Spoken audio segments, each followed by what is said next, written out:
Mike Pendleton here alongside the man behind Mission MMA, Jim Walter, for ChicagolandSportsRadio.com, and we're sitting here at your lovely facilities. And kind of before we get into what Mission MMA is and everything about it, what got you into training mixed martial arts? Where'd you find your love for it? The love for martial arts came from me when I started training with our head coach here at Mission, actually, Saeed Hatim. Saeed and I were training out of his garage, and over the past couple years, Saeed and I developed a really great relationship. And it's something from a guy that has been around the MMA business, managing pro fighters, being involved in the business side, and starting to train really helped me understand the technique and the hard work and the dedication that go behind it. And Saeed, as a coach, is able to take such a complicated sport with mixed martial arts, with wrestling and striking and Muay Thai and kickboxing and jiu-jitsu, and be able to articulate in such a way that someone like myself can digest it and can help diminish that curve. So I've quickly seen my progression under Saeed to a place that I can go out and train across the country with a lot of different athletes and a lot of different coaches. What do you think the beauty of this sport is? Like you said, you just named off 5 different things you need to know, 5 different, wrestling, striking, Muay Thai, kickbox, all of that. You need to know all of that in order to really have an understanding of mixed martial arts. For sure. Where do you think the beauty of all that is? So to me, my favorite part is I travel a lot, both for UFC, Bellator, World Series, and then for my consulting job as well. So I'm on the road a lot. And one of the coolest things is a lot of the fundamental concepts that Saeed teaches me, I can go out and I can train at other places. So I've trained with Hadra Gracie in London. I've trained with Ryan Hall and Seth Smith at 50/50 Jiu-Jitsu in DC. I've trained with JJ Pugsley and Mark Montoya at Factory X. I've trained with James Krause at Glory MMA. So it's really cool for me to be able to go out and take these fundamental concepts I've learned here in Chicago and be able to train with some guys at the highest level. And the coolest part about that is the sport's always changing. So there's always new techniques. And once you think you've learned something, right, you go somewhere else and you roll and train with some of these guys and you're like, I don't know anything. So once you reach your peak, you start to see new pinnacles elsewhere, and there's always new techniques and new concepts that are going on. And it's just incredibly fascinating to me that no matter how hard you train, it's always changing. You'll never know everything. You just named off a few organizations as well, and we'll talk about everything. But as far as, let's just say UFC, where this sport has grown and how quickly it's grown. It's the fastest rising sport in the country, whether people want to believe it or not. For someone who is so deeply involved with this sport, what does that mean to you to see your sport rising in this country?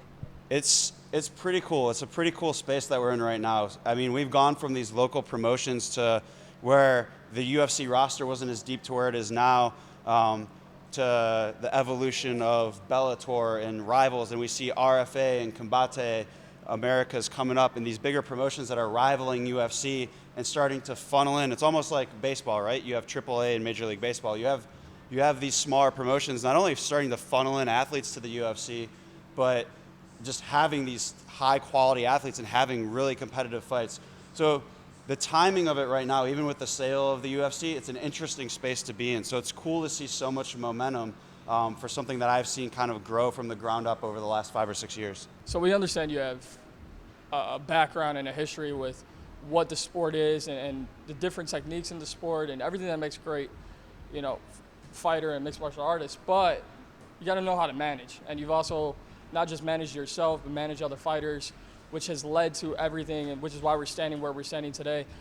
Talk to me about what managing fighters has done for you personally and professionally.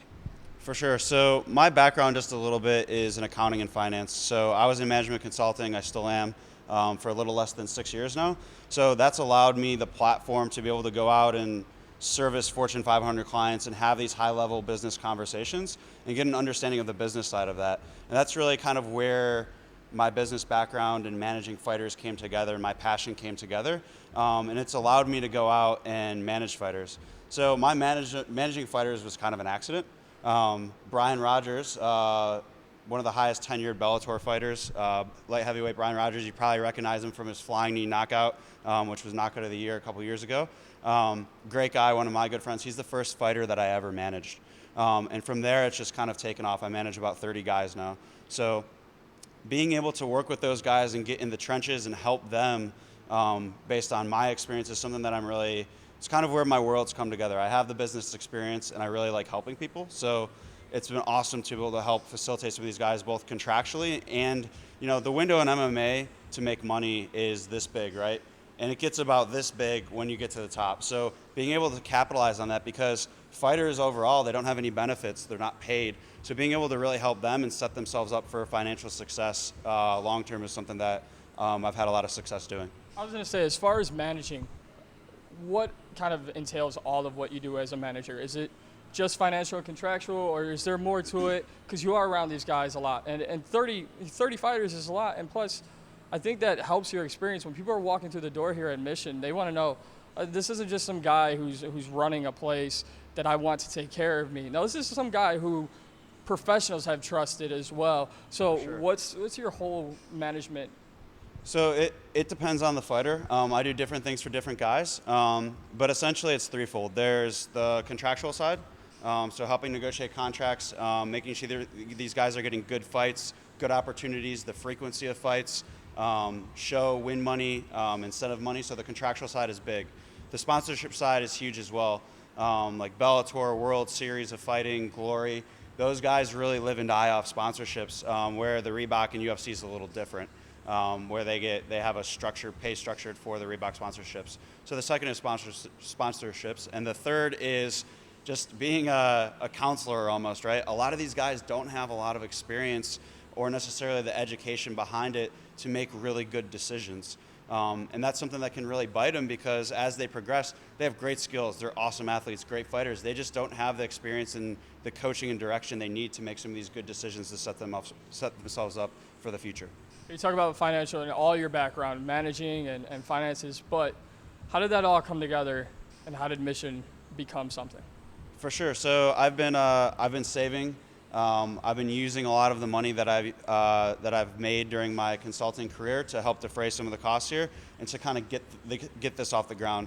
It's something that I've been really passionate about. I've always wanted to have my own facility in Chicago and work with Saeed and our coaching staff here to be able to have a place in a culture where people can come in, where there's no egos and no attitudes, and we coach to all skill levels. We can coach to the UFC heavyweight champ of the world, or we could coach to anyone, right? To anyone that want to come in and just learn. So that's something that is really important to me. And, while I'm on these flights traveling across the world, the things that I drew on the back of a napkin, we've seen, it's started a vision on the back of a napkin on a plane, and here we are, there's 4 walls, and we have mats, and we have a coach, and we have programs, and we're about 20 weeks old, so things are going all right.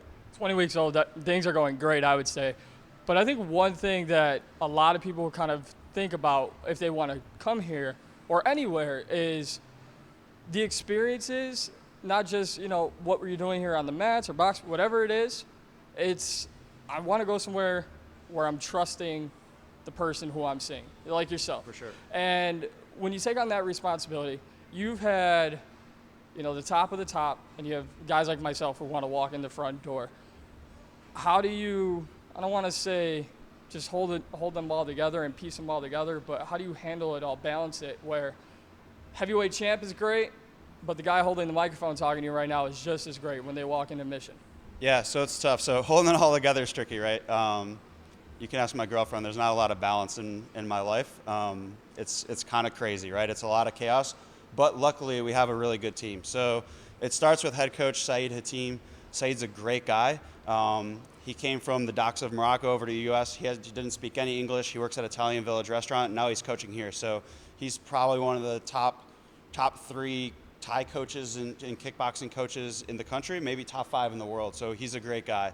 The second is Jimmy O'Shea. Jimmy's our jiu-jitsu, wrestling, and grappling coach. Jimmy's a great dude. He's an engineer, so he's able to use his engineering experience to deconstruct a lot of high-level techniques and simplify it down to where folks at any level can really digest it. So it starts with those guys, right? We have a really good coaching staff here. And then the third coach here is Jeremy Lieben, and he works on movement and mobility. And that's something, this isn't strength and conditioning, it's not CrossFit, it's movement and mobility for athletes that really helps support the program. So those 3 guys are critical to our success here at Mission.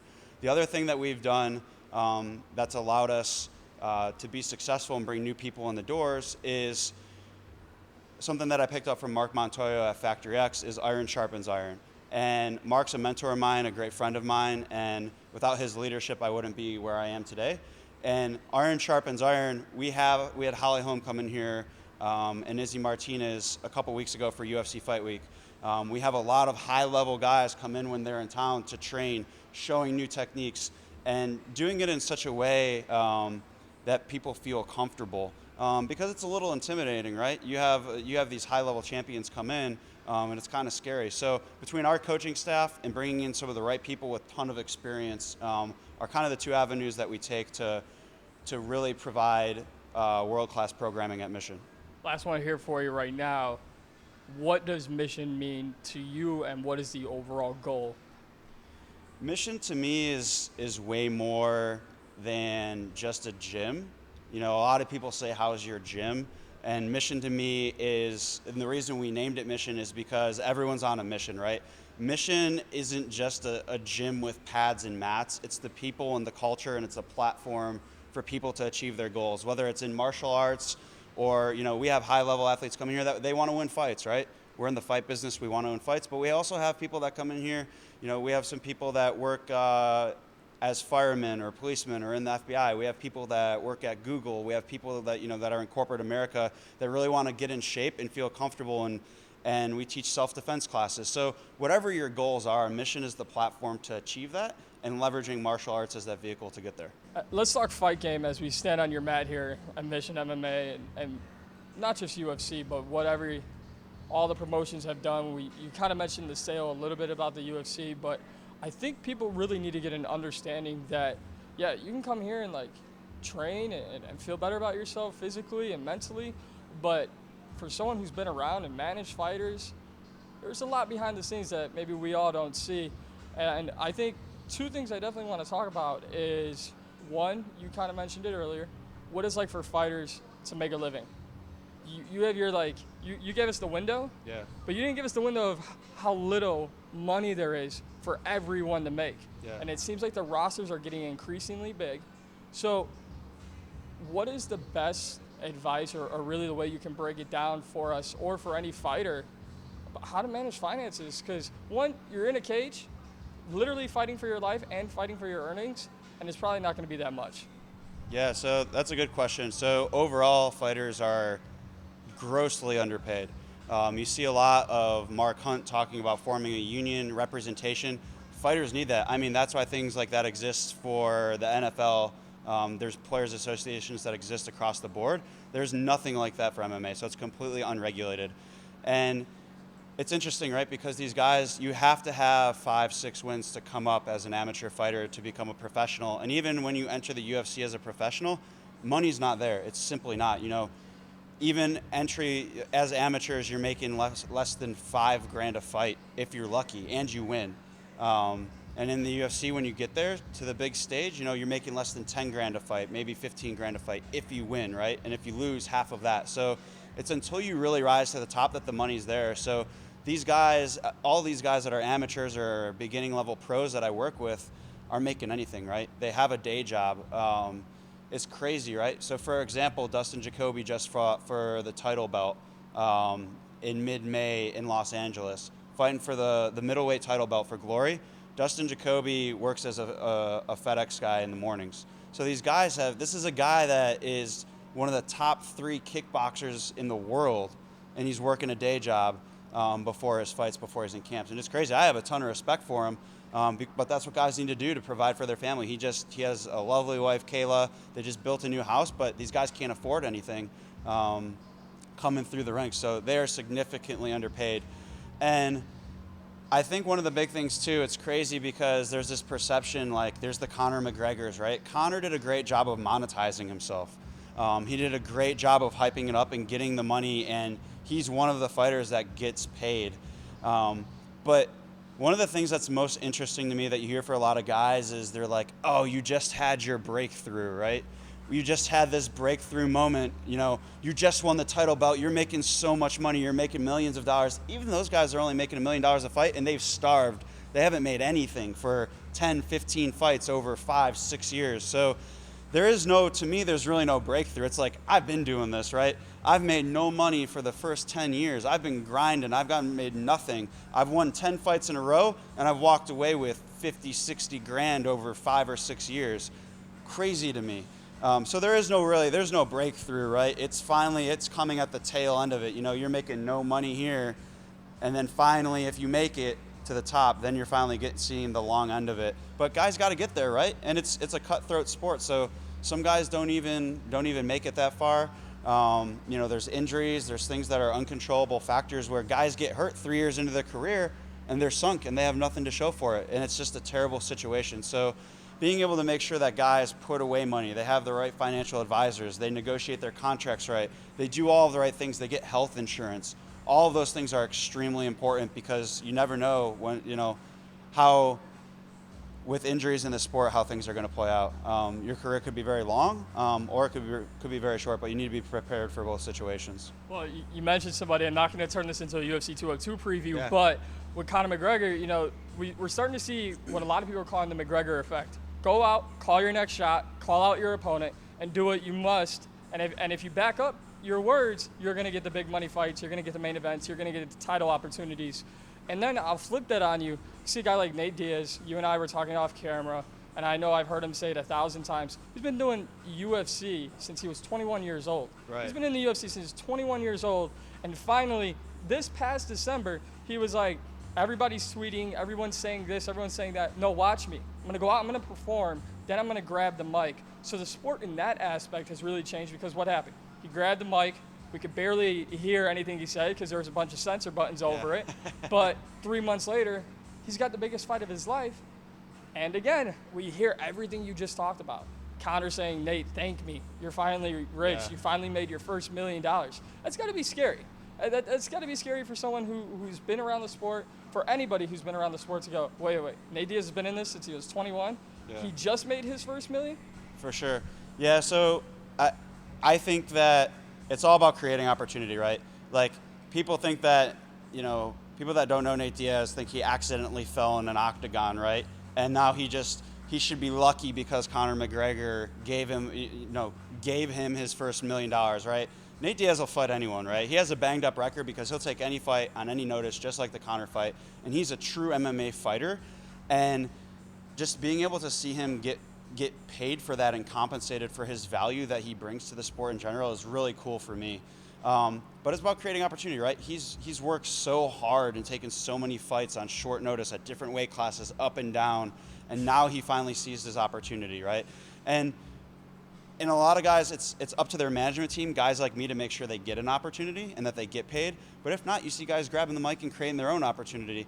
But I think one of the biggest misconceptions is that these guys just, it accidentally happens, right? There's no accident, right? These guys are training 2-3 times a day leading up to these fights, grinding, working hard, completely dedicated to their craft and their technique, and then they create that opportunity for themselves. Hopefully we see a change. Hopefully we see a change with the UFC where, guys are compensated on their merit and their value and what they bring and their tenure and all these things that are really important, how many fights they've had in the promotion. Chris Camozzi is a guy, right? Let's just use Chris as an example. Here's a guy, right, who just came off a 3-fight win streak in the UFC. He's 24-11. He's one of the highest tenured UFC fighters, but he's been cut by the UFC twice. Chris is probably one of the highest tenured UFC fighters, and he's been cut twice by the UFC, and it wasn't until his 3-fight win streak that he finally, when he beat Joe Riggs and got, I believe it was knockout of the night or fight of the night, one of the two, where he started to see some real money. And Chris has been in the game for 35 professional fights and cut by the UFC twice. It's crazy to me that money hasn't come earlier in his career. Let's say we look at a guy, Jake Ellenberger, who was just cut right before his upset of Matt Brown, and Dana White said, we cut him. He flew to Vegas, he begged for one more shot, and look what he did. But I could just see your adrenaline building up when you talk about a guy like Nate Diaz, because guys like me who love the showboating and get behind the Conor McGregors of the world, as I've learned through the sport, and I kind of want you to elaborate on this, you get more passion watching a Nate Diaz. It's not what he says in front of the mic or what he says in the media. It's Nate Diaz shows up. I'll use the UFC promo anytime, anywhere, and literally any weight class. He'll just go out, he'll fight, and it doesn't matter. But I could see your like passion for it, just building as you talk about Nate Diaz. I gotta believe a guy like Nate is a guy, or was what you want to see in all fighters. Yeah, so I agree. That's what a fighter really embodies, right? Someone that'll go out and showcase their skills and fight and take a fight on notice, because it's where your DNA meets your passion, right? Nate's DNA is to fight, and his passion is to fight, and that's why he'll do that. And he doesn't care about the money in his bank account. Now, to me, that's where I come in, right? And make him understand that you need to care about that, and you need to set yourself up for success so you can survive, right, and have an income. And the UFC has done a good job of bringing a lot of people in that don't know about fighting and made it an entertainment business, but the only people profiting are the UFC. Even with the Reebok sponsorship, bringing in Reebok only helped the valuation of the UFC, leading to the sale of it. So guys lose a ton of money on sponsorships. So there needs to be a shift where the fighters are providing the value. The UFC has done a great job of providing entertainment value, but the fighters are there. They're the men in the arena and women in the arena, and that's where the shift needs to go, and the fighters need to be fairly compensated for it. Not just financially, but I think physically is something we don't think about either. We just think, oh, Conor could just, it's so easy to just jump 2 weight classes, or it's so easy to drop a weight class. But as we talked about earlier, weight cutting is awful, but it's also something, if you're fighting, it's important. As somebody who manages fighters, where's your stance on weight cut? Because we were talking a little bit earlier about what we saw. I've seen so far this year 2 women fighters, Miesha Tate, Chris Cyborg, literally laying on a floor, looking like they're on the door of death, just trying to cut weight. So what's your take, and where do you stand with the whole weight cut?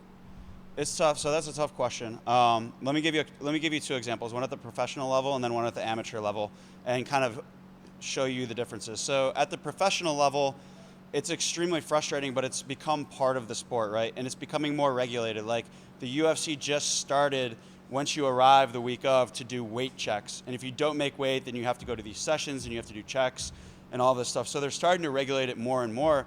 But what you just described with the UFC women is just across the board for any UFC fighter. When they're cutting weight, guys are cutting 20, 30 pounds, and it's crazy. It takes a toll on their body, and it's really dangerous too, but it's become part of the sport. So that's what you described.